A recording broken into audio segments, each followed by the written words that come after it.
कोई कहे बात गलत है। हमारी सभ्यता अरबों करोड़ों वर्ष की है, कितने ब्रह्मांड हो गए, इन सबका हम लोगों के यहाँ पूरा, जो लोग हमारे धर्म के ज्ञाता है उसको बताते हैं, कई कई बार इस सृष्टि का जो उदय हुआ है वो इसी देश में हुआ है। और यहाँ के जो ऋषि मुनि थे, तपस्वी मुनि थे, वो सर्वदर्शी थे, त्रिकालदर्शी थे। उन्होंने बताया कि गंगा माँ ईश्वर के कमंडल से निकल करके भगवान के चरण से होकर के, शंकर भगवान के मस्तक से होकर के पृथ्वी पर अवतरित हुई हैं। कारण जो भी हो, विश्व में एकमात्र जल ऐसा है, गंगा जल, जिसमें कीड़े नहीं पड़ते हैं। आप दुनिया का कोई जल ले लीजिए, जो भाप बना करके डिस्टिल करके पानी रख दिया जाता है, उसमें कुछ दिन में कीड़े पड़ जाते हैं। सिद्ध किया कि इसका कारण ये है, किंतु इस कारण को छोड़िए, हम भारतवासी ये मानते हैं कि ये सुरसरी है, देवताओं से प्रदान की हुई इस धरोहर जो हमारे पास में है, इस विश्व की धरोहर जो है वो इसी इस देश में है और किसी देश में नहीं है। और उसकी उस गुणवत्ता को हम भारतवासी भूल गए हैं। मैं बहुत दुख से इसलिए कह रहा हूँ कि हम भारतवासी भूल गए हैं, क्योंकि हम यहाँ से उठते हैं, जाकर के गंगा जी में नहा करके अपने कपड़े निचोड़ते हैं, वहां पर कुल्ला करते हैं, वहां अपने कपड़ों में साबुन लगाते हैं, जगह जगह हम लोग कहते हैं उसमें पॉलीथीन मत डालो, कचरा मत डालो। हम देखते हैं कि नालों पर नाले गंगा जी में चलते चले जा रहे हैं, हम आंख बंद किए एकदम आराम से जा रहे हैं, जाने दो, हम उसकी चिंता नहीं कर रहे हैं।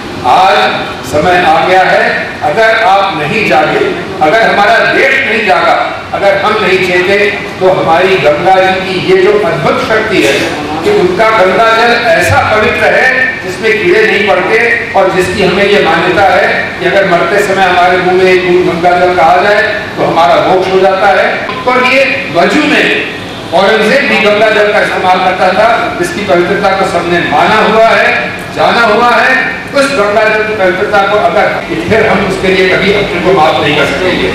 इसी उद्देश्य से जो ये गंगा महासभा है, गंगा महासभा ने यही निर्णय लिया है कि देश में जितने भी लोग हैं, जितनी भी संस्थाएं हैं, जो माँ गंगा के इस समय उनके निर्मल होने को और उनकी प्रवाह क्यों हम चाहते हैं, प्रवाह इसलिए चाहते हैं कि जब तक गति नहीं होती गंगा में, तब तक उनमें उनकी निर्मलता बनी नहीं रह सकती है। वो कुछ फीट तक नीचे जाकर के घूम घूम के ऊपर आता है और इसलिए वो शुद्ध हो जाता है।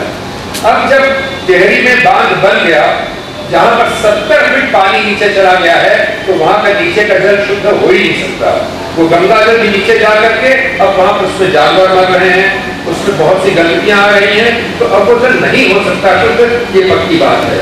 इसलिए इसी उद्देश्य को देखते हुए एक बड़े ताज्जुब की बात है, जिस समय अभी आप लोग चर्चा सुन रहे थे 1916 का महामना मालवीय जी का जब एग्रीमेंट हुआ था ब्रिटिश सरकार से, तो जितनी गंगा की नहरें हैं उन सब की नहरों का पानी को लेकर के विश्लेषण किया गया और गंगा जी के पानी का विश्लेषण किया गया।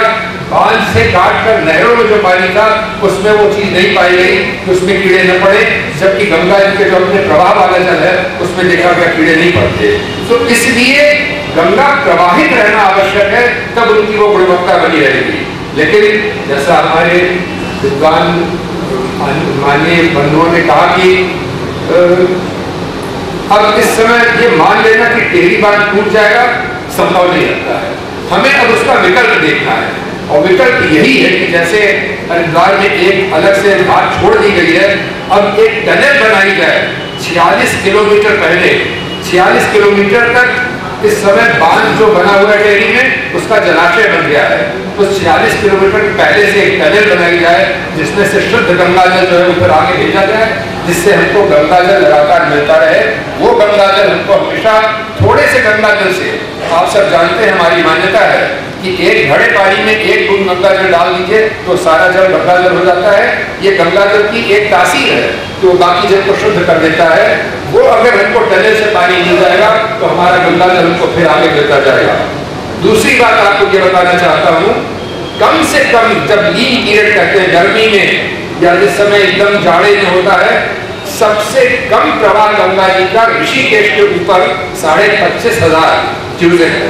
कई पानी कानपुर के पीने वाले लोग करते थे, तो उन्होंने वहां छोटा सा बराज बनाया।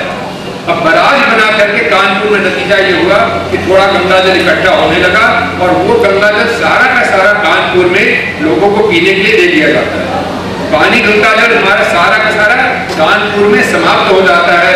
उस बराज के बाद जो पानी हमारे पास आ रहा है तो कानपुर के सुएज जो है, जो जिसको सीवर कहते हैं, सुएज का पानी है, वहाँ के नालों का पानी है, वहाँ के टैनरियों से जो चमड़े धोए हुए उसमें खून मिले हुए मवाद पीप का पानी है। सारे कानपुर का जितना दूषित जल है वो बराज के आगे जो आ रहा है वही वहां से बहता बहता प्रयाग तक आ रहा है। गंगा जी आप लोग निश्चित जानिए, मैं आपसे कह रहा हूँ, इस समय कानपुर के बाद में न प्रयाग में, न फतेहपुर में, न काशी में कहीं गंगा जी नहीं है। जमुना जी के जल से हम यहाँ पर आजकल जमुना जी के जल को जो मान लेते हैं गंगा जी का जल है, तो वो जल यहाँ पर है, किंतु भागीरथी जो भागीरथी का जो गंगा जी का जल है, जो गंगोत्री से निकला हुआ जल है, वो हमको नहीं मिलता है। हाँ, आजकल बाढ़ के जमाने में मिल जाता है, लेकिन गर्मी में और जाड़ों में हमको कहीं भी गंगा जल कानपुर के बाद नहीं मिल रहा है। हमको भ्रमित किया जाता है कि आपके पास गंगा जल है। आप लोगों ने अखबार में पढ़ा होगा, हमारे संत महात्माओं ने हर बार कुंभ मेले में, माघ मेले में कहा कि हम स्नान नहीं करेंगे क्योंकि एक काला जल आ रहा है या पूरा जल आ रहा है। वो टैनरियों का जल है, वो कानपुर का दूषित जल है जो प्रयाग की गंगा जी में आता है। अब हमको गंगा जी फिर से कैसे मिले, इसके लिए आवश्यक है कि उसमें प्रवाह पूरा बना रहे। आप सिंचाई तो बहुत से अन्य साधनों से कर सकते हैं, गंगा जल अन्य साधनों से नहीं पा सकते हैं। आपको मैं बताऊं, विदेशों में लोग हमारे मित्र कहते हैं हमको एक शीशी गंगा जल को हम इतनी कीमत देते हैं कि एक शीशी सोने का जो लिक्विड गोल्ड कहते हैं, बोले हमारा एक शीशी लिक्विड गोल्ड चला जाए, लेकिन अगर हमने गंगा जल अपने पास एक शीशी रखा हुआ है, अगर वो चला जाता है तो हमारा मन टूट जाता है। गंगा जल हमको नहीं मिलेगा, लिक्विड गोल्ड तो फिर मिल जाएगा। तो सोने से अधिक महत्वपूर्ण गंगा जल को आज हमारी उदासीनता की वजह से वो आज हमको बच नहीं पा रहा है। हमें उसको बचाने के लिए ये अभियान करना पड़ेगा। इस अभियान में आप सबको अपने साथ पूरी जनता को एक हर प्रकार से जागृत करना पड़ेगा, जो जाग करके उसको बचाने का प्रयास करें। प्रयास करने का क्या तरीका है उसके लिए बहुत अधिक चर्चाएं होंगी। हमारा उद्देश्य आज सिर्फ यही था कि यहाँ पर जितने भी संगठन हैं, जितने भी दल हैं, हम चाहते हैं, मेरा तो ये प्रस्ताव है, मैं इस मंच से पुनः हर राजनीतिक दल से यह प्रस्ताव करना चाहता हूं इस मंच के माध्यम से कि वो अपने इलेक्शन के मैनिफेस्टो में पहला कार्यक्रम ये रखें कि हम निर्मल गंगा और बिल्कुल इस तरह की गंगा बना कर देंगे गंगा हमारी बनी रहे। और यदि ये मेरा प्रस्ताव है कि हर एक राजनीतिक दल करे, जिससे इसके ऊपर राजनीति न हो, कोई ये न कहे कि ये दल गंगा जी बचा रहा है, ये नहीं बचा रहा है। हर दल इसका प्रस्ताव करे, और यदि हर दल प्रस्ताव करता है उसमें कोई दल ऐसा रह जाता है जो नहीं दलदल में फंसा रहना चाहता है, गंगा जी को नहीं बांटना चाहता, तो उसको निश्चित रूप से हम भारतवासी एक भी वोट न दें। ये मेरा आप सबसे अनुरोध होगा। तो मेरा संक्षेप में मात्र इतना आपसे अनुरोध है कि हम सब मिल करके इस माँ गंगा के प्रति जो हमारा कर्तव्य है, माने हम इसको कि हाँ ये हमारा सौभाग्य है कि ये नदी हमको प्राप्त हुई है। इस नदी की पवित्रता को, उसकी निर्मलता को हम अक्षुण्ण बनाए रखें, ये संकल्प करें। और इसके लिए गंगा महासभा जितने भी संगठन हैं सबका आह्वान करती है कि सब इसमें लगे रहें। कोई ये नहीं कहता कि नहीं आप क्यों कर रहे हैं, हम क्यों कर रहे हैं। सब इस काम में जुट जाएं, सब मिल करके काम करें और इस काम को अंत में पूरी तरह से निर्वाह करें।